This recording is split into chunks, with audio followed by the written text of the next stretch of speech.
ஓம் ஸ்ரீ கணேஷாய நமக.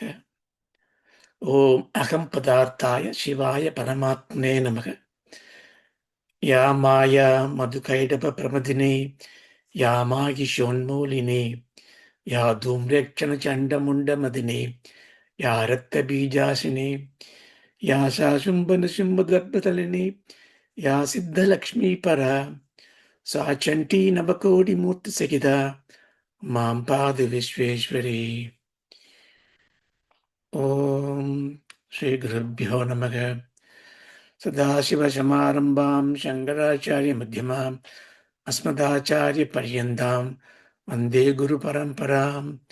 ஓம் சகனா பவது சகனோ புனக்து சக வீரியங்கரவாவகை தேஜஸ்வினாவதீதமஸ்து மா வித்விஷாவகை. ஓம் சாந்தி சாந்தி சாந்தி. ஹரி ஓம். ஓம் ஐங்கார ஹ்ரீங்கார ரகஸ்ய யுக்த ஸ்ரீங்கார கூடார்த்த மகாவிபூத்ய ஓங்கார மர்ம பிரதிபாதினிभ्याம் நமோ நம ஸ்ரீ குரு பாதுகாभ्याம். பிந்து திரிகோண வசிகோண தசார யுக்ம மன்வஸ்ரநாகதல சம்யுத ஷோடசாரம் விருத்தத்ரயம் ச தரணீ சதனத்ரயம் ச ஸ்ரீசக்கரமே தத் உதிதம் பரதேவதயாக. பூமௌ ஸ்கலிதபாதானாம் பூமிரேவாவலம்பனம் त्वयि जात अपराधानां त्वमेव शरणं शिवे. ஓம் ஓம் ஸ்ரீ மாத்ரே நமக. ஹரி ஓம்.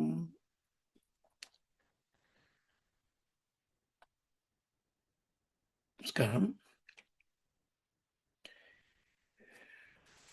எல்லாம் வல்ல பிரகநாயகியான பராம்பிகையோட அருளால 14 ஸ்லோகங்களை பார்த்துருக்கோம் சௌந்தரிய லகரியில். அந்த கிரந்தத்துல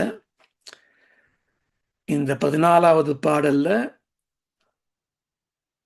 அம்பாளுடைய பாதத்தூளி நம்மளுடைய பிரம்மரந்திரத்துல எப்பவுமே நிலையாக நிலைச்சிருக்கு அப்படிங்கிறத பார்த்தோம். 360 கலைகளாக அம்பாளுடைய ஒளி விளங்குறதுன்னு காமிச்சு, அந்த 360 கலைகளும் 360 தினங்களாக 360 ரேகைகளாக கோணங்களாக இருந்து காலாதேச சக்கரத்தை காட்டுறது. அதனால அம்பாள் காலாதீதமா இருக்கா, தேசாதீதமா இருக்கா அப்படிங்கிறத பார்த்தோம். ஷிதௌஷத் பஞ்சாஷத் திரிஷமதிக பஞ்சாசதுதகே உதாசேத்வா ஷஷ்டி சதுரதிக பஞ்சாசதனிலே द्वित्रिंशन् मानसिक चतुष्षष्टिरितिये मयूकास्तेषामप्युपरि तव பாதாம்புஜயுகம். இப்படி அம்பாளுடைய வடிவத்தை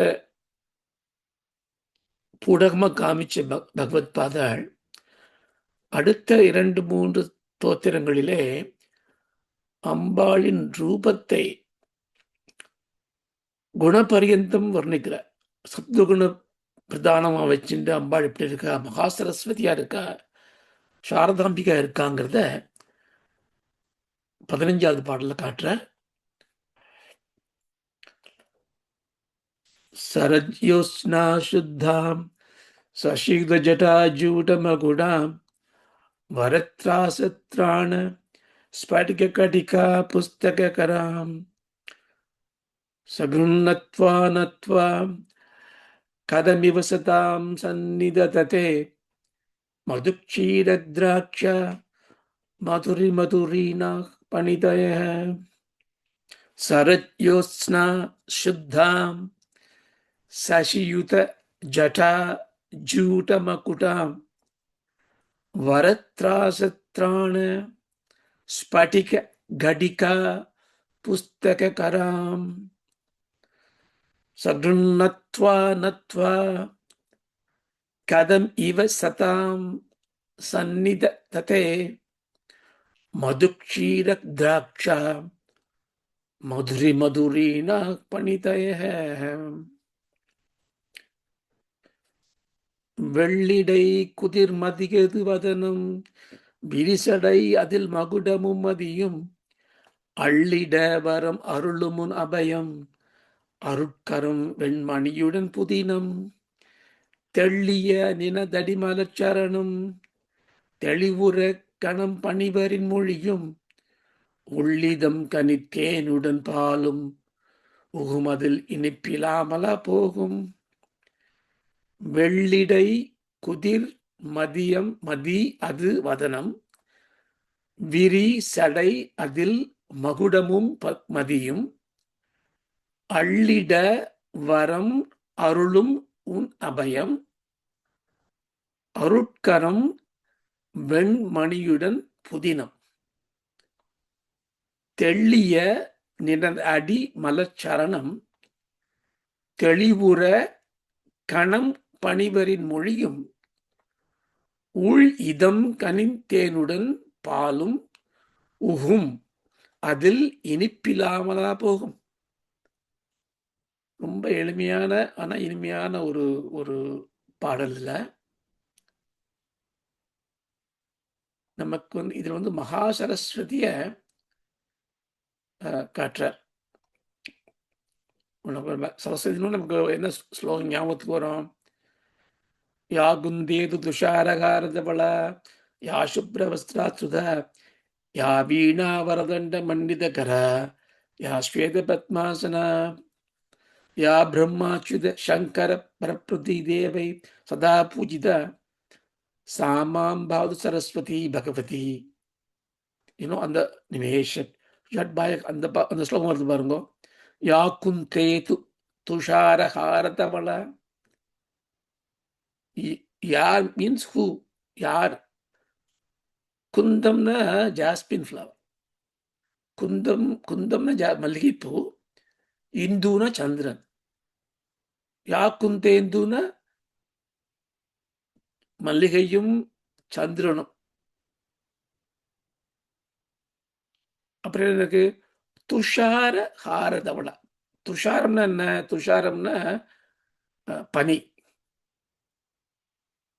ஹார மாலை, பனி மாலை, தவளா, தவளானா ஒயிட். யா சுப்ர வஸ்திராத்வா. சுப்ர வஸ்திரம்னா சுப்ரம்னா ஒயிட், வெள்ளை துணி. ஸோ வெள்ளை மலர், வெள்ளை மல்லிகை, வெள்ளை நிலா. ஸோ இது மாதிரி வெள்ளை வெள்ளைன்னு காட்டுறது வந்து சரஸ்வதிக்கு ஒரு அடையாளம். இங்க அதே மாதிரி பகவான் என்ன பண்றாரு? இங்க சரஜோத்ஸ்னா சுத்தா சசீர ஜலாம் சொல்லலாம். சரத்காலம்ங்கிறதுக்கு, சரத்ங்கிறது வந்து குதிர்காலம் தமிழ்ல சொல்லுவா. அதாவது இந்த முன்னாடி என்ன பண்ணாரு 14வது பாட்டுல, காலமும் தேசமும் கடந்த பிரம்மசக்தி எப்படி அவருடைய கருணையினால அவருடைய திருவடிகளை சகஸ்ராரம்ங்கிற இந்த பிரம்மரந்திரத்துல காமிக்கிறான்னு 14வது பாடல காமிச்சார். இந்த பாடல் என்ன பண்றாருன்னா, அடியார்களுக்கு அபயம் கொடுக்கும் பொருட்டு பராம்பிகை வாக்பவ தேவியாக காட்சியளிக்கிறார். வாக்பவ தேவின்னு என்ன? மகா சரஸ்வதி, ஸ்ரீ சாரதா தேவி. மகா சரஸ்வதி, மகாலட்சுமி, மகாகாளி அப்படின்னா நம்ம வந்து இந்த புராணப்படி சொல்லக்கூடிய பிரம்மாவோட பத்னி சரஸ்வதி, விஷ்ணு பத்னி லக்ஷ்மி அப்படி அப்படி எடுத்துக்க கூடாது. மகாசக்தியே மகா சரஸ்வதியாகி, மகாலட்சுமியாகி, மகாகாளியாகி, ஞானசக்தி, கிரியாசக்தி, இச்சாசக்தி சுரூபமாகி, அதுக்கப்புறம் இந்த திருமூர்த்திகளையும் படைச்சா அப்படிங்கிறது தான் இந்த சாக்த வழிபாட்டோட ஒரு வழி. அதனால இங்க வந்து சாரதா தேவி, சாரதானா சரஸ்வதி தான். சரத்காலம்னா என்னன்னா இலையுதிர் காலம் சொல்லுவேன், ஆட்டம். அதனால ஷரத் ஜோத்ஸ்னா, ஜோத்ஸ்னாங்கிறது வந்து ரொம்ப அழகான ஒரு வார்த்தை. நம்ம வந்து நிலான்னு சொல்றோமே, நிலா, இந்து. ஜோத்ஸ்னானா நிலவு, நிலவு, குளிர்ந்த நிலவு. இந்த நிலவு எப்படி இருக்குன்னா,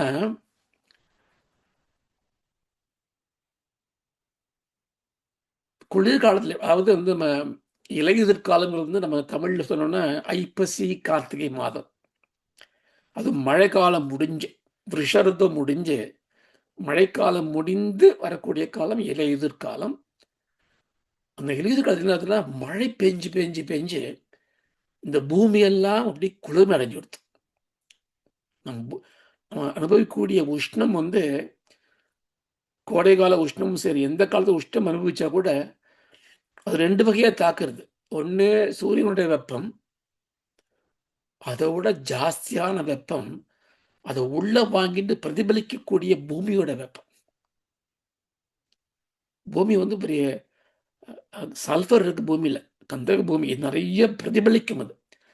அதனால அந்த வெப்பத்தை வாங்கி பிரதிபலிக்கும் போதுதான் நமக்கு வந்து வெப்பம் ஜாஸ்தியா இருக்கு, வெம்மை ஜாஸ்தியா இருக்கு. அதனால அந்த வெம்மை காலத்துல வந்து நீங்க நிலவை பார்த்தா கூட, அந்த நிலா மேலேருந்து குளுமையா தெரிஞ்சா கூட கீழே தகிக்கிறது எனக்கு. ஆனா இந்த இலையுதிர் காலம் இருக்கே, அந்த காலத்துல வந்து என்ன ஆகுதுன்னா, மழை பெஞ்சு பெஞ்சு மழை பெஞ்சு முடிஞ்சிடுச்சு. முடிஞ்சதுனால மேகங்கள்லாம் என்னாச்சு, மேகங்களோட கருமை போயிடுது, அதோட தண்ணியெல்லாம் கொட்டிடுச்சு.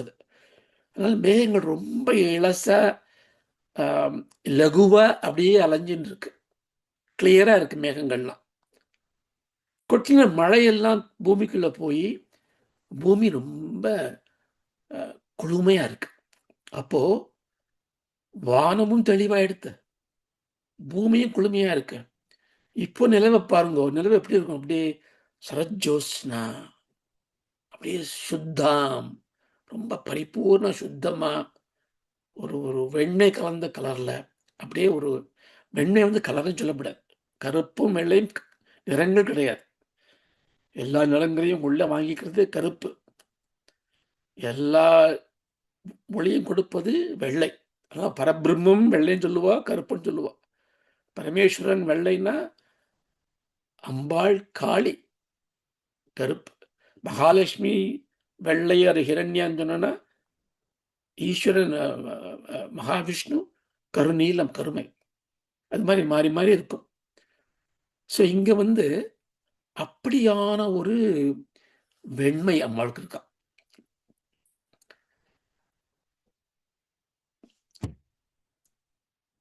அப்புறம் எப்படின்னா, இந்த வெண்மை எதுக்கு காட்டுறாருன்னா, சத்குண வடிவம்.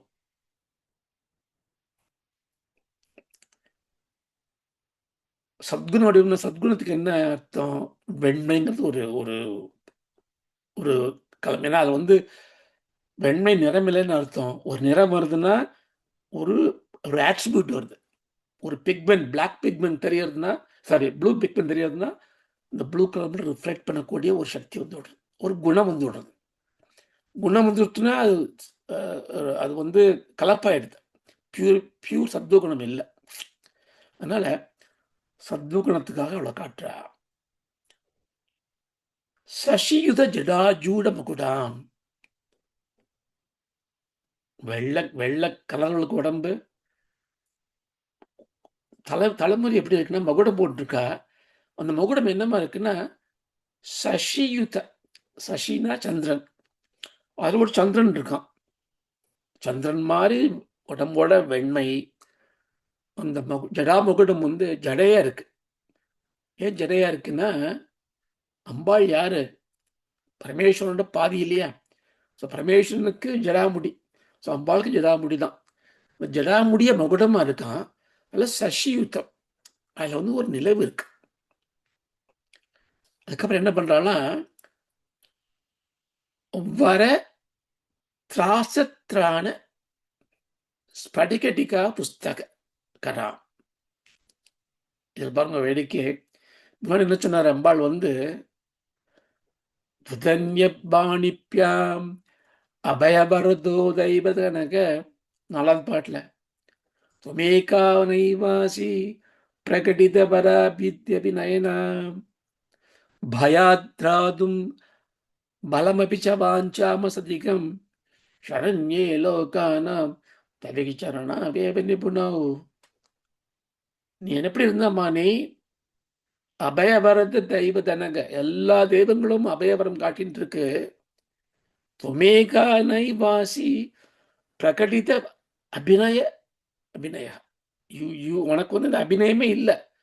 நான் உனக்கு வரம் தரேன், அபயம் தரேன் காமிக்கிற மாதிரி கரங்களே உனக்கு கிடையாது. அப்போ எப்படி சொல்றாருன்னா, லலிதா திரிபுரசுந்தரி வடிவத்தை பார்த்துட்டு, காஞ்சி காமாட்சியோட பார்த்துட்டு, 4 கையில என்ன இருக்கு?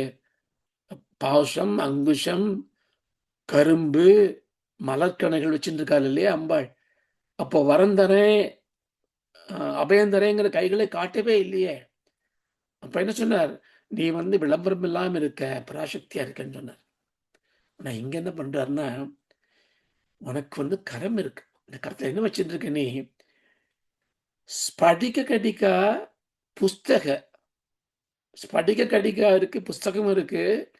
எதுக்குதுன்னா வர திராசத்ராண, நீ வரம் கொடுக்குற.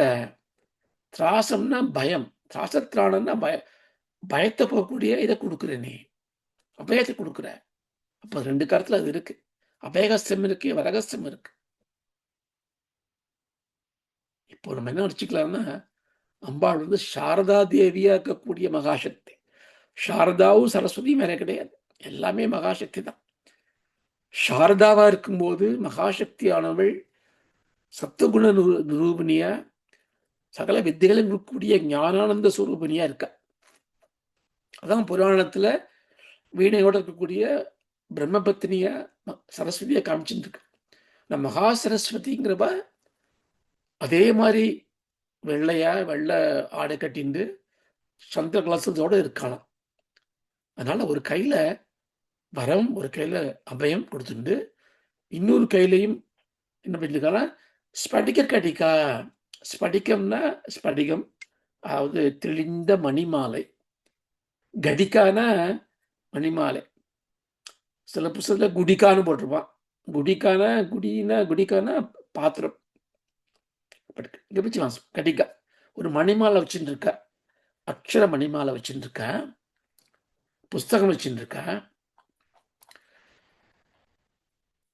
அப்படிப்பட்டவ என்ன பண்றான்னா, துவா ஒன்னு சகிருத் நத்வா. நத்வான்னு இருக்கு இல்லையா? நத்வா அந்த ஃபர்ஸ்ட் நத்வால நாவத்தினே எடுத்துருங்க. துவா, துவானா துவாம், துவா நத்வா. துவா நத்வானா நமஸ்காரம் பண்ணது. வாங்கிற சஃபிக்ஸ் போட்டோன்னா பண்ணினால், இஃப் கண்டிஷன். நத்வா means having worshipped. Worship who? துவாம். என்ன ஆகுமா? யாருக்கு? சக்ருத்னா நல்லவாளுக்கு. நல்லவா ஒன்று ஒர்ஷிப் பண்ணா அவளுக்கு என்ன ஆகும்னா, சதாம் அவளுக்கு மதுஷீர திராட்ச மதுரிமதுரீனா பணிதேக. பணிதேகன வார்த்தைகள் எப்படிப்பட்ட வார்த்தைகளா? அந்த வார்த்தைகள் வந்து மது, க்ஷீரம், திராட்சை. மதுனா தேன், க்ஷீரம்னா பால், திராட்சைனா திராட்சை, மதுரிமதுரீனா. if you mix everything else, எவ்வளோ ஸ்வீட்டா இருக்குமோ அது மாதிரி பணிதேக அவருடைய வார்த்தைகள்லாம் கதமிவ ந சந்நிதத்தே. இந்த நத்துவாலேருந்து நாவை இங்கே கொண்டு வந்துடணும். ந சந்நிதத்தே. ந சந்நித மீன்ஸ் எப்படி வராம போகும்? கதமிவ எப்படி வராம போகும்? அதாவது ஒரு கையில புஸ்தகம், ஒரு கையில ஸ்படிக மணியம் மாலை, ஒரு கையில அபயகஸ்தம், ஒன்று வந்து வரகஸ்தம், வெள்ளை உடம்பு, சந்திர மாதிரி முகம், சந்திரனை சூடி இருக்கக்கூடிய ஜடாமுடி. அப்படி இருக்கக்கூடிய அம்பாள் உன்னை நல்லவாள்லாம் ஒரே ஒரு தரம் ஒரு நமஸ்காரம் பண்ணா போறோம். என்ன ஆகுமா? அவளுடைய வார்த்தைகள் எல்லாம் தேனும் பாலும் திராட்சையும் மாதிரி ஆகாம போகுமா? அப்படின்னா என்ன அர்த்தம்னா, அடியார்கள் அம்பாளை நமஸ்காரம் பண்ணி பணிந்தால் அவர்களுக்கு நல்ல வாக்சக்தி வரும் அப்படிங்கிறது இதோட சுருக்கமான பொருள். நம்ம ஒன்னா பார்க்கலாம், என்ன என்ன எப்படி பண்ணிருக்கான்னு பார்க்கலாம். ஸ்படிக கடிகா, அதாவது ஓம்ங்கிற பிரணவ மந்திரம் இருக்க, அந்த பிரணவத்துக்கு என்ன அர்த்தம்னா, சப்தம்ங்கிறது தான் பரபிரம்மோட முதல் வெளிப்பாடு. சிவநாதம், நாதம். அந்த நாதம் எப்படி வருது? வருது. அகார உகார மகாரம் சொல்லுவா இல்லையா? இம்ல முடியறது, ஆல ஆரம்பிக்கிறது, ஊங்கிற ஒரு மாத்திர வழி அதோடைய மாற்றங்களை காட்டுறது. சொன்னா ஓம்ங்கிற பிரணவம் விடுறது. அதனால அந்த பிரணவம் தான் எல்லா சிருஷ்டிக்கும் மூல காரணம், பரபிரம்மம் அப்படின்னு சொல்லிடுவோம். இந்த அகாரம் டு மகாரம் பார்த்துக்குள்ள அந்த சப்தத்துடைய மாற்றங்கள் எல்லாம் இந்த ஊங்கிற ஒரு ஒலியில ஒரு டீகோட் என்கோட் பண்ணி வச்சிருக்கா. இப்ப மாற்றம்ங்கிறது முக்கியம் வந்ததுன்னா, அந்த மாற்றத்துக்கு யார் காரணம்? பராசக்தி காரணம். அப்போ ஊவ பிரதானம் வச்சுண்டு அ உ இம்ல ஊர்ந்து ஆரம்பிச்சுன்னா உ இம் ஆன்னு வருது இல்லையா? அப்ப உமா, அது உமாங்கிற ஒரு சப்தம். உமாங்கிற அக்ஷரம் பரபிரம்ம சக்தியானது எப்படி சிருஷ்டி ஸ்திதி லய காரணத்துக்கு மூலமா இருக்கோ அதை குறிக்கிறது. அப்போ ஓங்காரங்கிற பிரணவத்தை சாட்சியா வச்சுட்டு உமாங்கிற ஒரு மந்திரம் இந்த 51 அக்ஷரங்களாக பிரவாகிச்சு அக்ஷர மாலையா வந்துடுறது. அந்த அக்ஷர மாலை அக்ஷமாலாங்கிறது. அப்போ அவ கைவிச்சிருக்க மாலைங்கிறது என்னன்னா, எல்லா சப்தத்துக்கும் மூலமான அக்ஷரங்களை மாலையாக கோர்த்த மாலை. அதனால இருக்கக்கூடிய அறிவு தான் இந்த புஸ்தகம் இல்லையா? சோ எப்படி இந்த கையில மாலையால உங்களுக்கு அக்ஷரங்களுடைய ஒரு வித்தை வரும் அப்படி காமிச்சு, எப்படி ஒரு அதாவது ஒலி சொற்களா மாறுறது, சொற்கள் வாக்கியமா மாறுறது, வாக்கியங்கள் ஒரு விலாச தத்துவம் மாறுது, ஒரு விருத்தியா மாறுறது. அப்போ ஒலி, ஒலிக்கு ஒரு பொருள், ஒரு மகத்துவம், ஒலியால சொற்கள், சொற்களுக்கு ஒரு பொருள் மகத்துவம், சொற்களினால வாக்கியம், வாக்கியத்துக்கு ஒரு பொருள் மகத்துவம், இதெல்லாம் அடங்கினா அது ஞானம், அது ஒரு புஸ்தகம். அப்போ ஞானமாகி ஞானத்திற்கு புஸ்தகத்தையும் தராத புஸ்தக முத்திரை வச்சுட்டு அதுக்கான பில்டிங் பிளாக்கான வாக்கியங்களையும் சொற்களையும் ஒளிகளையும் கொடுக்கிறார் அப்படிங்கிறது தான் இதோட முக்கியமான ஒரு கருத்து. அப்படின்னு என்ன அர்த்தம்னா, எனக்கு ஒரு இனிமையாகவும் அழகாகவும் பேசக்கூடிய சக்தி எனக்கு வரும். இதுலயும் இன்னொரு ஒரு ஒரு ஒரு கண்டிஷன் போட்டிருக்கார். எப்படிப்பட்ட வாழ்க்கை கிடைக்குமா அது? சதாம். சதாம் அப்படின்னா அது சாதுக்களான புண்ணீஸ்வரர்களுக்கு மட்டுமே கொடுக்கும். ஏன்னா நம்ம முதல் பாட்டுல பார்த்தோமே, சிவசக்தியாம் யுக்தம்ல பிரணந்தும் ஸ்தோதும் வா கதமகிருத புண்ணிய பிரபவதி. புண்ணியம் இல்லாமல் உன்னை வணங்கும் வேறு யாருக்கு இந்த பேரு கிடைக்கும் அப்படின்னு கேட்டார். அப்படின்னா அம்பாளை வணங்கணும்னா அதுக்கு புண்ணியம் வேணும். அப்படி புண்ணியம் செய்திருக்கக்கூடிய மக்கள் சாதுக்களா இருக்கணும். சதாம்னா சாதுக்கள். சாதுன்னு என்ன அர்த்தம்? அஹ், தூய மனது இருக்கணும், திடபுத்தி இருக்கணும், நிஷ்காமியமான பக்தி இருக்கணும். அப்படிப்பட்டவாளுக்கு இந்த வலிமை கிடைக்கும். அப்படிப்பட்ட சாதுக்கள் எப்படி எப்படி அம்பாளை ஆராதிச்சா அப்படின்னா, சாதுக்களுக்கு உலக இன்பங்கள்ல இது கிடையாது இல்லையா? அவளுக்கு காமியமான பக்தி கிடையாது. எனக்கு இது வேணும் அது வேணும் கிடையாது. அப்போ அவளுடைய பக்தி ஆராதனை எல்லாம் ரொம்ப பவித்திரமானதா இருக்கும். ஒரு காமியமா பண்ணணும்னா என்ன சொல்லியிருக்கா? உனக்கு புத்திர பாக்கியம் வேணுமா, கல்யாணம் ஆகணுமா, படிக்கணுமா அப்படின்னா இந்த மாதிரி ஸ்லோகத்தை சொல்லு, இது மாதிரி விரதம் இரு, இந்த மாதிரி நைவேத்தியங்களை பண்ணு. இதெல்லாம் நம்ம சாப்பிட்றதுக்கு தான் பண்ண சொல்லியிருக்கா. ஆனா எதுக்கு பண்ண சொல்லியிருக்கான்னா, நீ ஆராதனை செய்யும் பொழுது உனது மனது தூய்மையாக இருக்க வேண்டும், உனக்கு ஸ்ரத்தை வர வேண்டும், பக்தி வர வேண்டும். அப்படி என்றால் உனக்கு ஒரு பயிற்சி வேண்டும். அந்த பயிற்சிக்காகத்தான் விரதம் இரு, சாத்விகமான உணவை உட்கொள்ளு, மடியான ஆச்சாரத்தை ஃபாலோ பண்ணு, குழி, தூய்மையாக இரு, நெத்திக்கு விபூதி ஏற்றுக்கோ, அனுஷ்டானத்தை பண்ணு. இப்படி ஒன்னொன்னா சொல்லும் பொழுது, அதையெல்லாம் செய்யும் பொழுது மனம் சுத்தப்படுகிறது, உடல் சுத்தப்படுகிறது. சித்த சுத்திங்கிறத கொடுக்கறதுக்கான பயிற்சி தான் இதெல்லாம். இதெல்லாம் பண்ணாம செய்ய முடியுமா? செய்ய முடியாது. செய்தால் பலன் கிடைக்காது.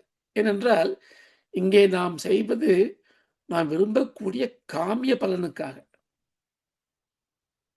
ஒரு ஒரு ஆஃபீஸில் போய் வேலை சம்பாதிக்கணும்னா அந்த ஆஃபீஸில் கூடிய பேட்ச் போட்டுக்கணும், டை கட்டிக்கணும், சூட் போட்டுக்கணும், வாட் எவர் அவரோட யூனிஃபார்ம் என்ன கொடுத்துருக்கோ அதை போட்டு தானே போய் ஆகணும். ஏன்னா அங்கே போகிறது சம்பளத்துக்காக, ஒரு விஷயத்துக்காக. அப்போ கொடுத்த ரூலில் கொஞ்சம் நம்ம காம்ப்ரமைஸ் பண்ண முடியாது. அதனால வேதாந்த சிரவணம் பண்ணிட்டு வேதாந்த அறிவை வச்சுட்டு எல்லாமே ஒன்று தான், நைவேத்தியம் பண்ணா தானே, சாமிக்கு விளக்கேற்றினா தானே, அந்த மாதிரியான ஒரு கேள்விக்கு இடமே கிடையாது. ஏனென்றால் நம்மை போன்ற சாதாரணமானவர்களுக்கு ஆசை இருக்கும், ஆசைக்காக தெய்வத்தை வழிபடுவது தவறே இல்லை. அதற்கான ஆச்சாரங்களை நம்ம ஃபாலோ செய்ய வேண்டும். அதுக்காக தான் ஆச்சாரியர்கள் இருக்க காரணமே தான். ஞானவதர்கள்லாம் ஞானியாக போயிட்டான்னா நமக்கு சொல்லித்தரதுக்கு யார் இருக்கா?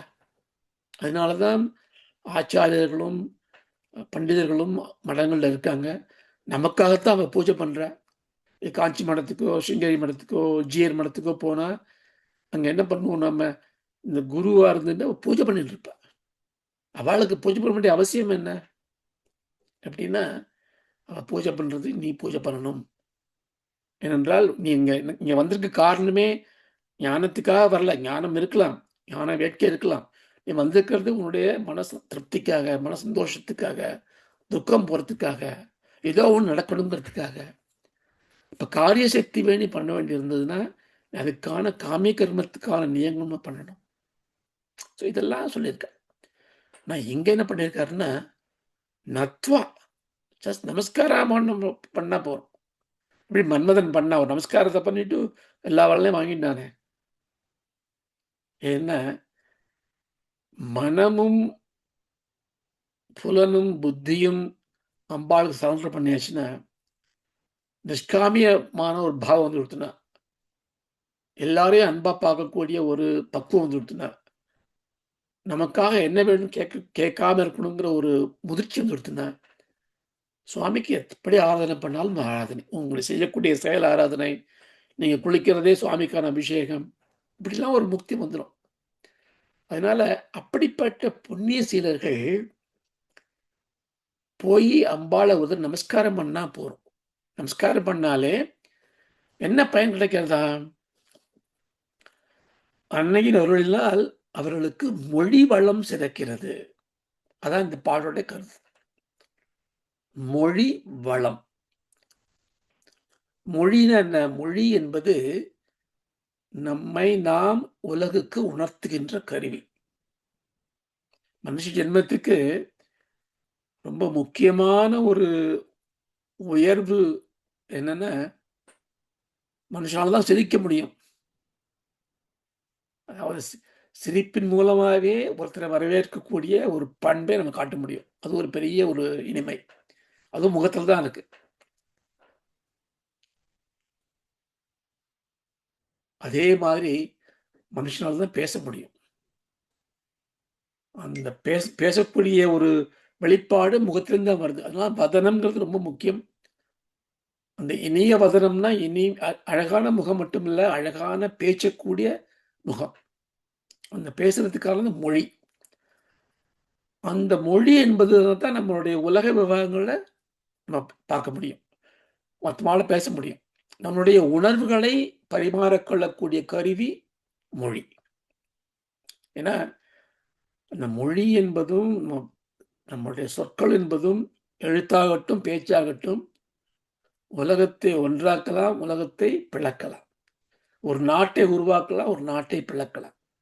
ஒரு குடும்பத்தை உருவாக்கலாம், ஒரு குடும்பத்தை பிளக்கலாம். ஒரு நட்பை வளர்க்கலாம், நட்பை முறிக்கலாம். ஏன்னா ஒரு வார்த்தை போதும்.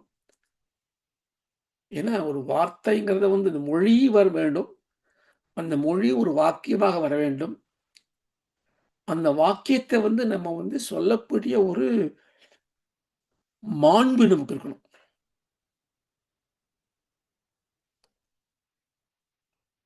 உதாரணமா, அ ஒரு ஒரு ஒரு மொழிய சொல்லும்பொழுது, "பிரியம்வத" பிரியமா பேசு அப்படின்னு சொல்லியிருக்கு. அன்பா பேசு யார்ட்டயுமே. "பிரியம்பி சத்தியம் வத." நீ அன்பா பேசுறதுக்காக நீ பொய் சொல்லாத. எது நன்மை கொடுக்குமோ அத சொல்லு. வாய்மை எனப்படுவது யாதெனின் யாதொன்றும் தீமை இல்லாத சொல். மத்தவாளுக்கு வந்து எது வந்து நம்ம அ சத்தியமா இருக்குமோ அத சொல்லணும். அப்போ அந்த வாக்கு எப்படி பயன்படுத்துறோங்கிறதுல நமக்கு ரொம்ப கவனம் வேணும். நம்ம கவனிக்கிறதே கிடையாது. ஏன்னா வார்த்தைகள் வந்து ஏதோ வந்துடுத்து, ஏதோ சொல்லிட்டேன் சார், அவஸ்தை சொல்லிட்டேன் சார். எப்படி? அப்படின்னா உங்களுக்கு ஆளுமை இல்லைன்னு அர்த்தம். ஆளுமைன்னா என்ன? You decide, you control, you you நீங்க தான் பண்ற இத. அந்த மொழி ஆளுமை இல்லாம இருந்தா, நம்முடைய உணர்வுகளை சரியாக பரிமாற முடியாது. உணர்வுகளை பண்ண முடியாதுன்னா, உறவுகள் போய்விடும். அன்பு போய்விடும். காதல் போய்விடும். ஏன்னா, உன்னோட எக்ஸ்பிரஸ் பண்ணக்கூடிய ஒரு கெப்பாசிட்டி இல்லாம போயிடுத்தே. ஏன் அப்படி இல்லாம போயிடுத்துன்னா, காம, குரோத, லோபம், மோக, மதம், ஆச்சரியம் எல்லாம் வந்து மூடிடுத்து. மனசுல சுத்தம் இல்ல. மனம் களங்கமா இருக்கு. ஒருத்தர பார்த்தோனே வாங்கோன்னு சொல்லணும்னு தோன்றது. ஆத்துக்கு வந்தா வாங்கோன்னு சொல்லணும், வீட்டுக்கு வந்தவர. வரவேற்கும்போது அவர் செய்த ஒரு தீமை நம்ம மனசுல வந்துடுத்து. அந்த வா என்று சொல்லக்கூடிய வார்த்தை முழுமையாக இருக்காது. வரவேற்கிறோம். ஆனா வரவேற்புல ஒரு முழுமை கிடையாது. நம்மள அறியாமயே அந்த பாவம் வந்துவிட்டது. சில சமயம் நம்ம உண்மையாவே வரவேற்போம். ஆனா ஒரு அவசரம் இருக்கும். வேற வேலை பக்கத்துல ஒரு ஃபோன் இருக்கு. பால் அடுப்புல பொங்கின்னு இருக்கு. வா, வா, வான்னு சொல்லிட்டு நிக்கும். ஸோ இந்த பாவனை போயிடும். தன்மை போயிடும். தன்மை போயிடுச்சுன்னா உண்மை போயிடும். அப்படின்னா என்ன அர்த்தம்? மொழி ஆளுமை இல்ல. இப்ப மொழி ஆளுமைக்கு என்ன வேணும்? மனதின் ஆளுமை வேணும். அப்போ இங்க வந்து மொழி ஆளுமை குடுத்தார் அப்படின்னு சொன்னா சொன்னா கூட, இந்த பாட்டுல சொற்பொருள் பார்த்தேன்னா, படிச்ச உடனே அம்பாள தொழுதோன்னு கவிஞர் ஆயிடலாம், பாடிடலாம், காளிதாசன் ஆகலையா? அப்படிலாம் சொல்லுவா. அது முக்கியம் இல்ல. அப்படி சில பேர் ஆகலாம். இதுல மொழி ஆளுமை வரும் என்றால், உமக்கு மன ஆளுமை வரும். மன ஆளுமை என்றால், மனதிலே சுத்தம் வரும். மன சுத்தத்தோட திருட புத்தி வரும். அப்போ எவ்வளவு சத்குணங்களால எவ்வளவு வருது பாருங்க. சத்குண பிரகாசம்ங்கிறது இதான். அப்போ நமக்கு என்ன வேணும் அதனால? மொழி தான் எனக்கு முக்கியம். கம்யூனிகேஷன் ஸ்கில் சொல்லுவோம். அந்த ஸ்கில்க்கு ஒரு லாங்குவேஜ் வேணும். இந்த லாங்குவேஜை பிரயோகப்படக்கூடிய ஆளுமை வேண்டும், இனிமை வேண்டும். இல்லையா? அது 2 தான். அது எப்படி வர வைக்கிறது? எல்லா மேனேஜ்மென்ட் ஸ்கூல் போனேன்னா, வெர்பல் கம்யூனிகேஷன்ங்கிறது ஒரு பெரிய சாப்டர். மேனேஜ்மென்ட் அப்ரைசல்ல எப்படி நீ கம்யூனிகேட் பண்ற? ரொம்ப குடும்பத்திலேயே இப்போ வந்து இந்த இந்த இந்த கம்யூனிகேஷன்ங்கிற ஒரு சாதனமே both written communication, oral communication ரொம்ப க்ஷீணிடுத்து. இப்போ வந்து because of the social media எல்லாம் பண்றதுனால, அ நம்மளை நாமே வெளிப்படுத்தக்கூடிய சக்தி இருக்கும்போது, இப்போ உங்களுக்கு குடுத்த சக்தியை நீங்க உபயோகப்படுத்தலைன்னா, இப்போ நீங்க வந்து எனக்கு ஒரு ஒரு கிஃப்ட்ட குடுத்து எல்லாம் அந்த கிஃப்ட்ட நான் தூக்கி ஒரு ஓரத்துல வச்சுட்டேன்னா, ஒரு விதத்துல அந்த உங்களையும் மதிக்கலைன்னு அர்த்தம் தானே! இப்ப இறைவன் வந்து மொழி பேசக்கூடிய தன்மையை எனக்கு குடுத்துருக்கான்னா, அத நான் எப்படி பாதுகாக்கணும்? இது எப்ப தெரியும்னா, நமக்கு பேச முடியாத தருணம் வரும்போது தெரியும். நம்முடைய பிராணவாயு கம்மி, வயசாகும்போது பாட முடியல, நெறைய நேரம் பேச முடியலங்கும்போது தெரியும். பேச்சுங்கிறது அவ்வளவு பெரிய ஒரு சுதந்திரம் குடுக்கக்கூடிய ஒரு பெரிய பரிசு. கவித்துவத்த விட்டுருங்க. கவித்துவம் அப்புறம் வரட்டும். அருமையாக, இனிமையாக பேச வேண்டும்ங்கிறது பெரிய வரம். இல்லையா? அதனால இத பத்தி ஒரு நிமிஷம் சிந்திக்கலாம் நம்ம. இந்த பேச்சுக்கு சொற்கள் வேணும், சொற்களுக்கு ஒலி வேணும். அப்போ நம்ம நாக்குல வரக்கூடிய ஒலி, சில பேரோட குரல் நல்லா இருக்கு, சில பேர் குரல் நல்லா இல்ல. சில பேருக்கு ஸ்டாமரிங்காவும் இருக்கும். பழம் வராது சில பேருக்கு. பழம் அப்படிம்பான். பாவன, புத்திரன், பக்ஷம் சில எழுத்துக்கள் வரமாட்டேங்கிறது. அப்படின்னு அர்த்தம்னா, இந்த 51 அக்ஷரங்கள்ல ஏதோ ஒரு அக்ஷர தேவதா நமக்கு அருள் குடுக்கலன்னு அர்த்தம். அது வரமாட்டேங்கிறது.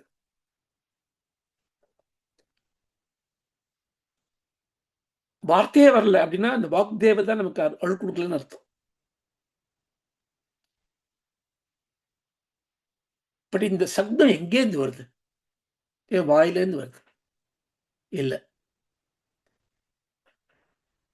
பர, பஷ்யந்தி, மத்தியமா, வைఖரி. லலிதா சாஸ்திரத்துல வருமே. அம்பாளுடைய சக்தியானது இந்த வாக்பவ சக்திங்கிறது வாக்பவ கூட்டம் சொல்லுமே. வாக்பவ கூட்டம்ங்கிறது இந்த முதல் 5 எழுத்துக்கள சொல்லக்கூடிய ஷோடசி மந்திரத்துல அம்பாளுடைய முகம் வரைக்கும், கழுத்து வரைக்கும் அது வாக்பவ கூட்டம். அம்பாள தியானிக்கும்போது வாக்பவ கூட்டம் அப்படி சாதிப்போம். அது ரொம்ப முக்கியம் குடுத்திருக்கா. ஏன்னா வாக்பவம்ங்கிறது வதனம். மூஞ்சிலேருந்து வரக்கூடியது. அந்த வாக்கின் ஒலி பராங்கிற சக்தியா மூலாதார சக்கரத்துல இருக்கு. அதாவது இப்ப நான் அதாவதுன்னு சொல்றேனே, இந்த அதாவதுங்கிற வார்த்தை உங்களுக்கு கேட்கறதுன்னா, அது வரத்துக்கு என்னுடைய வாய், கழுத்து ஒரு காரணமா இருக்கு. அந்த அதாவதுங்கிற ஒரு எண்ணம் வந்திருக்கு எனக்கு. அது சொல்லணும்னு ஒரு உணர்ச்சி வந்திருக்கு. ஆனா அந்த வரத்துக்கான அந்த வரம், அந்த சக்தி, ஆல் பொட்டன்சி பவர்ங்கிறது எனர்ஜிங்கிறது என்னன்னா, not that effects the product. ப்ராடக்ட்ட உருவாக்குறது எனர்ஜிக்கு அது மட்டும் எனர்ஜி கிடையாது. Potential is also energy. Potential to create. That's a power. So all infinite potential எங்க இருக்குன்னா, இந்த மூலாதாரத்துல இருக்கு. உங்க மூலாதாரத்திலும் இருக்கு. ஒவ்வொருவருடைய மூலாதார சக்கரத்திலயும் அந்த பரா சக்தி இருக்கு. பராங்கிற சக்தி இருக்கே, இந்த பரா தான் எல்லா வார்த்தைகளுக்கும், எல்லா மொழிக்கும், எல்லா சப்தத்துக்கும் விதை, வித்து, மூலம். You can say it omniscience. அப்படின்னா எல்லாம் அறிந்தது. எல்லாம் அறிந்ததா? எல்லாம் அறிந்தது. ஏன் எல்லாம் அறிந்தது? அப்படின்னா, எல்லா அறிவும் எங்க இருக்கு? எல்லார் வாயிலேருந்து வருது இல்லையா? இப்ப எல்லார் வாயிலிருந்து வரக்கூடிய எல்லா அறிவும் எங்கேருந்து வருது? மூலாதாரத்திலிருந்து வருது. மூலாதாரத்தில் இருக்கிறது என்ன? பராசக்தி. பராசக்தி இஸ் சர்வஜை, omniscience. அப்போ நீங்களும் நானும் அந்த omniscience, அந்த எல்லாம் அறியக்கூடிய சக்தி நம்மளோட மூலாதாரத்தில் இருக்கு. எனக்கு தெரியலையே, அதுதான் சூக்ஷ்மம். பராசக்தியா இருக்கிறது அங்க இருக்கு. அந்த பராசக்தி என்ன பண்றா அப்படின்னா, மெதுவா எழும்பி she comes to நம்மளுடைய மணிப்பூரத்துக்கு. பஷ்யந்தி, பஷ்யந்தின்னா பஷ்யகனா பார்க்கறது. இங்கே ஃபீலிங் ஒரு மாதிரி you get feel of that. அந்த பராவோட ஒரு துளி மேலே எழும்பும்போது உங்களுக்கு பஷ்யந்தி பார்க்கறது. நம்மளால பார்க்க முடியல, ஏன்னா நம்ம வந்து we are not the seers. Why we are not the seers? நான் ஏன் பார்க்கறல? We are not the seekers. சீக்கர்ஸ்னா தேடக்கூடியவர்கள், ஆன்மாவை தேடக்கூடியவர்கள். அவ சீயரை மாறிடுவா, பார்ப்பானா மாறிடுவா. பார்ப்பான்கள் வந்து பிராமணன் சொல்றமே, இந்த பார்ப்பான் யாருன்னா, எது இந்த உண்மையோ அந்த உண்மையை பார்ப்பவன் பார்ப்பான். இந்த பார்ப்பான் எப்போ ஆறான்னா, when he sees the சப்தம் சக்தி in the abdomen, பஷ்யந்தி. அதனால பேர் ரிஷின்னு பேர். ரிஷிகி திருஷ்யம். நமக்கு வந்து ஒரு you may say it ideation, inspiration, a vision, a gut feeling. உருவமில்லாத ஒரு ஃபீலிங், ஒரு சந்தோஷமான ஃபீலிங், ஒரு துக்கமான ஃபீலிங், ஒரு கோபமான ஃபீலிங், ஒரு அன்கம்ஃபர்டபுள் ஃபீலிங், ஒரு கம்ஃபர்டபுள் ஃபீலிங், ஒரு பிளிஸ்ஃபுல் ஃபீலிங். அதெல்லாம் என்ன? உங்களுடைய எக்ஸ்பீரியன்ஸை வெளிப்படுத்தக்கூடிய சப்தத்தின் எக் சீட் அப்படியே முளைச்சுட்டு இருக்கு. பஷ்யந்தி. Then it rises to come to Anagatam in your heart, and it's called Madhyama. Madhyama means center. அங்க வந்து என்ன பண்றதா அது? It is putting a seed into a chitta vritti. A thought process comes in. So omniscience in your மூலாதார சக்கரம், எல்லாம் தெரிந்த ஒரு நிலை. நமக்கு தெரியல, அது நமக்கு எல்லாம் தெரியுங்கிறது நமக்கு தெரியாது. அதுக்கப்புறம் ஒரு விஷனிங், ஒரு இன்ஸ்பிரேஷன், ஒரு ideation, something, some propelling power to do something. Then an idea comes in. When an idea comes into your heart, a thought comes in. Then it needs expression. So it is rising above. It comes to this Vishuddhi Chakram, which is your neck. When it comes there, it is getting beaten up by so many impediments here in the throat, and then it shapes into a sound. So when you take a drum beat, you take a stick and then you beat. What happens when you're hitting two objects together? That oscillating, everything is oscillating. Every object is oscillating within itself. It's electromagnetic force that is oscillating it. So when this ரெண்டும் அப்படி மோதிக்கும் போது என்ன ஆகுதுன்னா, ஒன்னோட ஒன்று மோதிண்டு அந்த resonance வந்து ஒரு சப்தமாக வருது. நம்ம ஸ்கூல்லலாம் பண்ணிருப்போம், physics எக்ஸ்பெரிமெண்ட்டில் பண்ணிருப்போமே. When you take a twig and then you hit it and then the resonance வருமே, அந்த ஃப்ரீக்வன்சி எப்படி பண்ணி மாடுலேட் பண்ணி இந்த inaudible subtle energy becomes a sound. Every aksharam comes in and it becomes words, it becomes sentence. It's called Vaikari. Vaikariங்கிறது flooding water that is beaten by the rocks. இப்படி வரக்கூடிய வெள்ளம் எப்படி பாறையில் மோதி வருதே அந்த வெள்ளம், அது மாதிரி ஸோ பரா பஷ்யந்தி மத்தியமா வைகரி, omniscience, inspiration, ideation or thought, and then words. Vocal cords comes through. See, so much process. எவ்வளவு பவர் வேணும், எவ்வளவு அருள் வேணும் எல்லாம் வரத்துக்கு. நம்ம சாதாரண ஒரு வார்த்தையை கொட்டிட்டு போயிடுறோம். We expend words. We don't invest words. Expending words means like throwing money into the gutter. எதையாவது பேச வேண்டியது, ஏதாவது நம்ம see, this is the energy. It's like, if you have ஒரு கோல்டு பாட் இருக்குது, கோல்டு சாக் இருக்குன்னு வச்சுக்கோங்களேன், நீங்கள் 2 காயின் எடுத்து போட்டுனே இருந்தாகும், குறைஞ்சிட்டே போகுமே அது. அது மாதிரி உங்களுக்குள்ளே வரக்கூடிய இந்த அபூர்வ சக்தி, அது என்ன பண்ணுறோம், நம்ம காசிப்பில், unnecessary thoughtsல, unnecessary வேர்ட்ஸில், both thoughts and words, because thoughts becomes words, அப்படியே செலவழிச்சுன்னு இருக்கும். செலவழிக்க செலவழிக்க செலவழிக்க சக்தி குறையாது, நம்மளுடைய ஆயுள் குறைஞ்சு போயிடும். அப்போ என்ன ஆயிருக்குன்னா, நம்மளுடைய லைஃப் ஒரு பெரிய பணமூட்டையோடு வந்துட்டு ஒரு பிச்சைக்காரனாக வாழ்ந்துட்டு போயிடும். ஏன்னா அந்த பணமூட்டையை திறந்து அதை உபயோகிக்கக்கூடிய ஒரு பக்குவம் நமக்கு இல்லாமல் போயிடுது. வார்த்தைகள் அது மாதிரி தான். வார்த்தைகளுக்கு பெரிய நிதி. அதை நம்ம வேஸ்ட் பண்ணவே கூடாது. அதனால சரி, இப்படி வரக்கூடிய ஒலிகள் எனக்கு, நான் இப்போ பேசுறேன்னா எனக்கு இறைவன் இந்த சக்தியை கொடுத்துருக்காரு. 4 விதத்துலையும் சொல்லக்கூடிய சக்தி கொடுத்துருக்காரு. ஒருத்தரால பேச முடியல, துக்கம் தொண்டை அடைக்கிறது சொல்லுவாங்க. தொண்டை அடைக்கிறது சொல்லுவோம் இல்லையா, துக்கம் தொண்டை அடைக்கிறது. ஏன் தொண்டை அடைக்கணும் அப்படின்னா, வைகரி இஸ் நாட் கமிங் அவுட். அப்போ அந்த சக்தி இல்லை, எக்ஸ்பிரஸ் பண்ணக்கூடிய சக்தி இல்லை. அப்போ வைகரி, அந்த எழும்பிய மத்தியமா எழும்புறது மேல போக முடியல.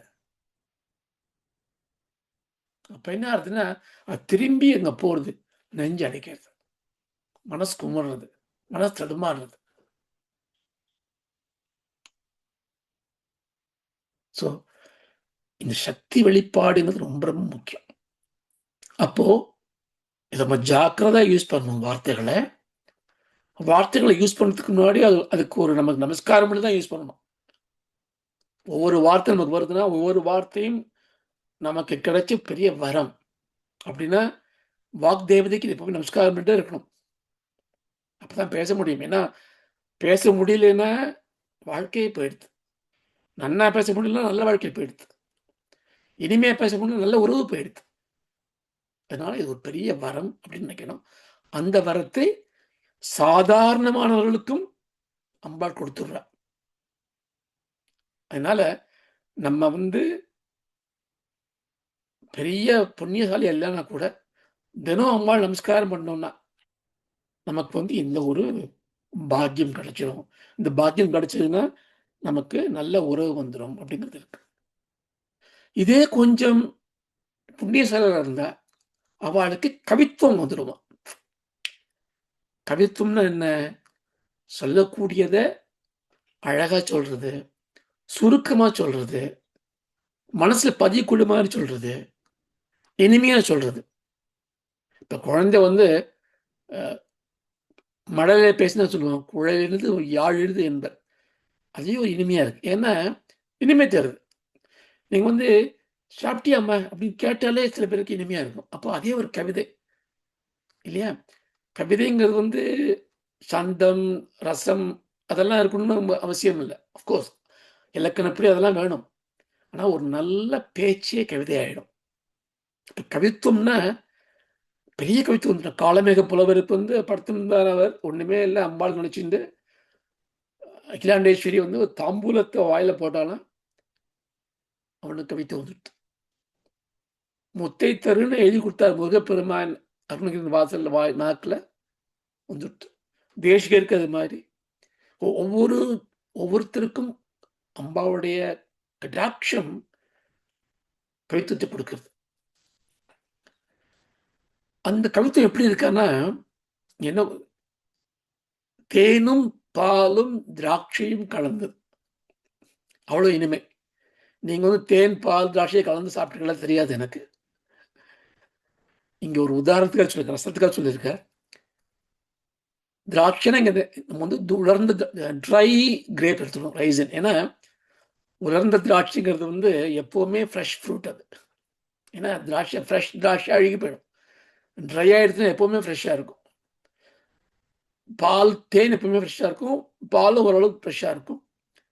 ஆனால் இங்கே வந்து புதுமையாகவும் இனிமையாகவும் இருக்கக்கூடிய ஒரு சுவையை கொடுக்கறது அது. அது எப்படி சுவையா இருக்க முடியும் அப்படின்னா, எப்படி புதுமையா இருக்க முடியும் ஃபர்ஸ்ட்? புதுமைன்னா எப்பவுமே மாறாததா இருக்கிறது. அப்படின்னா அது சத்தியமா இருக்கணும். நீங்க சத்தியத்தை பேசினீங்கன்னா அது வந்து புதுமையா இருக்கும், இனிமையா இருக்கும். ஏன் புதுமைன்னா மாற்றம் இல்லை, எப்பவுமே ஒரே மாதிரி இருக்கு, இளமையா இருக்கு.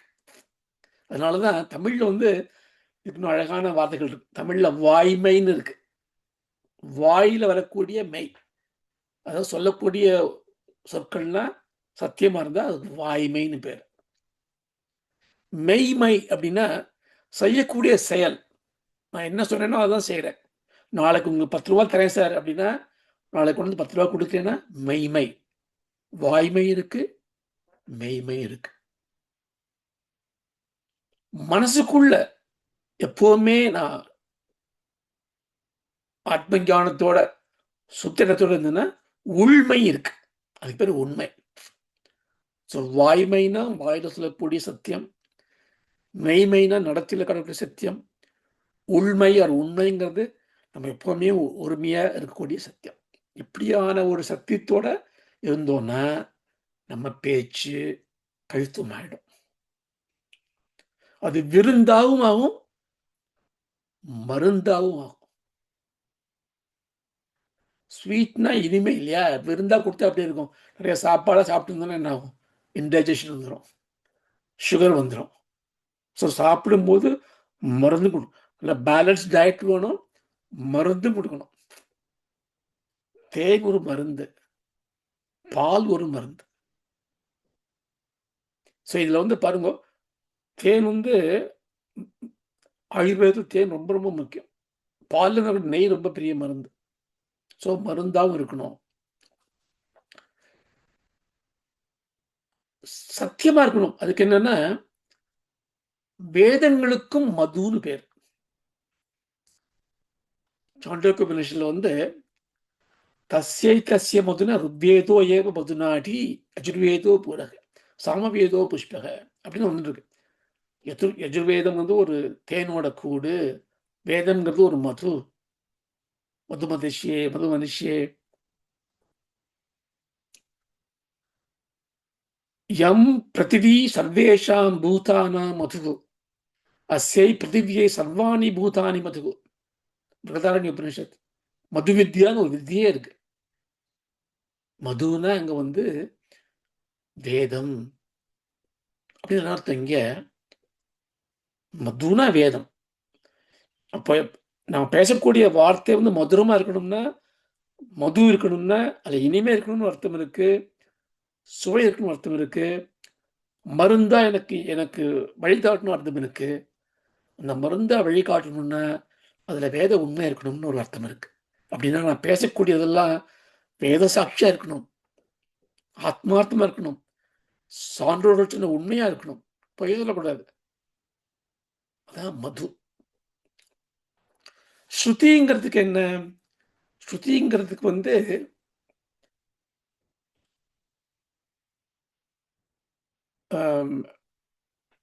மதுன்னு சொன்ன, தேன் சொன்னோமா, க்ஷீரம். க்ஷீரம்னா என்ன? பால். பால் என்ன சொல்றது? சர்வோபனிஷத்தோ காவோ தோக்தோ கோபால நந்தன பார்த்தோ வஸ்திர சுஜீர் போக்தோ துப்தம் கீதாமிருதம் பவத். பகவத்கீதா தியான சுகத்து வருமே. பகவத்கீதைங்கிறது வந்து வேதம்ங்கிற பால்லேருந்து கறந்த மாட்டிலேருந்து கறந்த பால். அப்போ பகவத்கீதாங்கிற ஸ்மிருதி வந்து பால். இப்ப எல்லா ஸ்மிருதியும் பால். ஸ்மிருதிங்கிறது என்ன பண்றது? ஸ்ருதிங்கிற தேனோட உண்மையை கொடுக்கறது ஸ்மிருதிங்கிறத பால். அப்ப மதுனா ஸ்ருதி, க்ஷீரம்னா ஸ்மிருதி. திராட்சா, திராட்சா என்னன்னு பார்த்தோம்? உலர்ந்த திராட்சைன்னு பார்த்தோம். உலர்ந்தனா என்ன? பழசானது. ஆனா ஸ்டில் ஃப்ரெஷ் ஃப்ரூட். ஏன்னா எப்போ வேணாலும் உலர்ந்த திராட்சை நிர்வீகம் பண்ணலாம். ஏன்னா ஃப்ரெஷ் அது. எப்படி volt but fresh? What can be old and fresh? பழசா இருந்தா கூட புதுசா இருக்குன்னு அர்த்தம். புராணம்னு அர்த்தம். புராணம் எப்படி பழசாவும் புதுசாவும் இருக்கு? புராணம் சொல்றதுலாம் பழைய கதை. ஆனா அதுக்குள்ள உண்மை எப்பவுமே புதுசா இருக்கக்கூடிய சத்தியம். புற அபி நவம். புற அபி பழசா இருந்தா கூட நவம், புதுசான உண்மையை சொல்றது. அதான் புராணம். அப்போ உலர்ந்த திராட்சைக்கு உள்ளர்த்தம் புராணம். அப்போ க்ஷீரம்ங்கிறது அது ஸ்மிருதி, மதுங்கிறது ஸ்ருதி, திராட்சைங்கிறது புராணம்னா ஸ்ருதி ஸ்ருதி ஸ்ருதி புராணானா. அப்போ வேத சாஸ்திரங்கள், ஸ்மிருதி, புராணம் எல்லாத்தையும் சொன்ன உண்மையும் எங்க வந்துடுறதா? அம்பாளுடைய அருளை பெற்றவனுடைய வாயில வரக்கூடிய வார்த்தைகள்ல அதோட உண்மைகள் புகுந்துன்றது. ஒண்ணு நம்ம எடுத்துக்கலாம், வேதமெல்லாம் படிச்சவாளுடைய வார்த்தை எடுத்துக்கலாம். அப்படி சொன்னோம்னா ரொம்ப இதோட பவர் குறைச்ச மாதிரி ஆயிடும். நீ புண்ணியாத்மாவா இருந்தீன்னா நீ வேதமே படிச்சிருக்க வேண்டாம். நீ நல்லவன், புண்ணியாத்மா, உன் நிஷ்காமியம் நீ பிரார்த்தனை பண்றேன்னா உன்னுடைய நமஸ்காரத்தினால நீ சொல்லக்கூடிய வார்த்தைகள்ல வேத உண்மைகள் வந்து ஒட்டின்றோம். எப்படி இவன் படிக்கவே இல்லையே, இவன் சொல்றது எப்படி வருது? ஏன்னா இவன் என்ன சொல்றான்? அந்த சப்தம் எங்கேருந்து வருது? பரா பஷ்யந்தி மத்தியமா வைக்கரி, இவன் ஒரு இன்ஸ்ட்ருமெண்ட் தானே. ரமண பகவான் வந்து இவன் சிட்டிங் இந்த இதுல உட்கார்ந்துட்டு இருக்கார். அப்ப சொல்ற பின்னாடி சொல்ற அந்த வகையில் உட்காந்துட்டு இருக்கும்போது வெளியில வந்து வேத வித்வானா உபனிஷத்லாம் படிச்சுட்டு இருக்கா. படிச்சுட்டு இருக்கும்போது சொல்லிட்டு இருக்கா, வாயை விட்டு சொல்லிட்டு இருக்கா. அப்ப தோணித்தான் பகவான் சொல்றது, இது நமக்கு வர அனுபவத்துக்கு தானே சொல்லிட்டு இருக்கா. சரி, அவருக்கு எப்படி அவர் வேதம் படிக்கல, சமஸ்கிருதம் படிக்கல. ஆனா அங்க வந்து உபனிஷத் புரிஞ்சுண்டு அவர் சொல்ற வார்த்தைகள்லாம் பார்த்தா அந்த அனுபவத்தை புரிஞ்சுண்டு அவர் சொல்ற அனுபவங்கள் எனக்கு அனுபவமா இருக்கே அப்படின்னா என்ன அர்த்தம்? அமேசிங் இல்லையா? அப்படி வரக்கூடியது. ஏன்னா நம்ம நினைச்சுட்டோம்னா 5 மினிட்ஸ்ல முடிச்சிடுறேன். வார்த்தையில சொல்றத நினைச்சுட்டு இருக்கோம். தட்சிணாமூர்த்தி மௌனமா இருக்கார். ரமண பகவான் ஒண்ணுமே பேசல. பேச வேண்டிய அவசியமே இல்லை. நம்ம மேல வாக்குல வரக்கூடியதுல வந்து மனசுல இருக்கிற எல்லாத்தையும் வாக்குல சொல்ல முடியாது. அப்போ மைக்கரியோட பவர் மத்தியமாவோட கம்மி. மனசுல எண்ணமும் வந்தது கூட என்னுடைய உணர்ச்சிகள் ரொம்ப ஜாஸ்தி. உணர்ச்சிகளோட சக்தி ரொம்ப ஜாஸ்தி. இப்ப எண்ணங்களை விட மத்தியமாவோட பஷ்யந்தியோட பவர் ஜாஸ்தி. அதை விட பரமோட பராசக்தியோட பவர் ஜாஸ்தி. அப்போ நான் வைகரிலேருந்து பேசினா அது வாக்கியம். அப்போ வைகரிலேருந்து பேசாம என்னோட மனசுலேருந்து பேசினா, என்னோட உணர்ச்சியிலேருந்து பேசினா, என்னுடைய உணர்வுலேருந்து பேசினா அதுக்கு பேர் மௌனம். அதனால மௌனம் is a most beautiful eloquence. பகவான் ரமணா உட்கார்ந்துட்டு இருக்க, நீங்க போய் உட்கார்ந்துக்கிறாரு, உங்களுடைய மனசுல இருக்க கேள்வியெல்லாம் பதில் வந்து விடுறது. மனசு நிம்மதியா இருக்கு. ஒண்ணுமே பேசலையே அவர். பேசிட்டே இருக்கார். மௌனங்கள் வந்துட்டே இருக்கு. ஏன்னோ இப்ப கோவிட் போது என்ன பக்கத்துலன்னா வந்து ஒட்டின்றுங்களா. ஃப்ளூ இங்க வந்ததுன்னா டக்குன்னு வைரஸ் இங்க வந்து விடுறது. சாதாரண ஒரு நோய் கிருமியே சத்தமில்லாம ஒரு இடத்துல இன்னொருத்துக்கு போகும்னா, என்னுடைய எண்ணங்கள் உங்களுக்கு வரக்கூடாதா? என்னோட உணர்வுகள் உங்களுக்கு வரக்கூடாதா? அப்படின்னு பகவான் கேட்கிறார். அப்போ மௌனம் இஸ் அ மோன மொழி. மௌனம்னா மோன மொழி. ஞானிகளோட மொழி மௌனம். அதுவும் வாக்பவ சக்தி தான். வைகரியில வந்தா சப்தமா வருது. எண்ணங்களுடைய பரிமாற்றம், உணர்வோட பரிமாற்றம், ஞான விலாசம் எல்லாமே வாக்பவ சக்தி தான். ஸோ அதனால நம்ம என்ன புரிஞ்சுட்டோம் அந்த பாட்டுலேருந்து, அம்பாளை நமஸ்காரம் பண்ணா தான் நமக்கு பேச்சாற்றல் வரும், மொழியாற்றல் வரும், கவித்துவம் வரும், உண்மை பேச முடியும், இனிமையா பேச முடியும். ஏனென்றால் இதெல்லாம் நடக்கக்கூடிய சித்த சுத்தி, திருடபுத்தி கிடைக்கும். அப்படி இருக்கும்பொழுது ஒரு ஞானி வந்து பேசினான்னா, ஞானியோட கவிதையில விருந்தும் மருந்தும் இருக்கு அப்படிங்கிறது அர்த்தம். சரத் யோஸ்னா சுத்தாம் சசித ஜடாஜூடமகுடாம் வரத்ராசத்ரான ஸ்படிக கடிகா புஸ்தகராம் சடுன்னத்வா நத்வா கதமிவ சதாம் சந்நிதததே மதுக்ஷீதத்ராட்ச மதுர மதுரீனாக் பணிதயக வெள்ளிடை குதிர் மதியது வதனம் விரிசடை அதில் மகுடமும் மதியும் அள்ளிட வரம் அருளுமுன் அபயம் அருட்கரம் வெண்மணியுடன் புதினம் தெள்ளிய நினதடி மலர்ச்சரணம் தெளிவுற கணம் பணிபரின் மொழியும் உள்ளிதம் கனித்தேனுடன் பாலும் உகுமதில் இனிப்பிலாமலா போகும். ஓம் அசதோமா சத்கமய தமசோமா ஜோதிர்கமய மிருத்யோமா அமிர்தம் கமய. ஓம் சாந்தி ஷாந்தி ஷாந்தி. ஹரி ஓம் தத்சத். அடுத்த வாரம் ஞாயிற்றுக்கிழமை நீங்கள் வந்து லண்டனில் டூயிங் மகாருத்ர ஜப யஜ்யம். சண்டே காத்தால் 6 மணிக்கு ஆரம்பித்து மத்தியானம் 3:30 மணிக்கு தான் முடியறது. அதனால் அடுத்த ஞாயிற்றுக்கிழமை வந்து நம்ம வகுப்பு வைக்க முடியாது. நம்ம பார்க்கலாம் அது எப்படி கவர் பண்ணாங்கன்னு பார்க்கலாம். நமஸ்காரம். Thank you, Mama. Thank you. Thank you, Raja. Thank you. Thank you.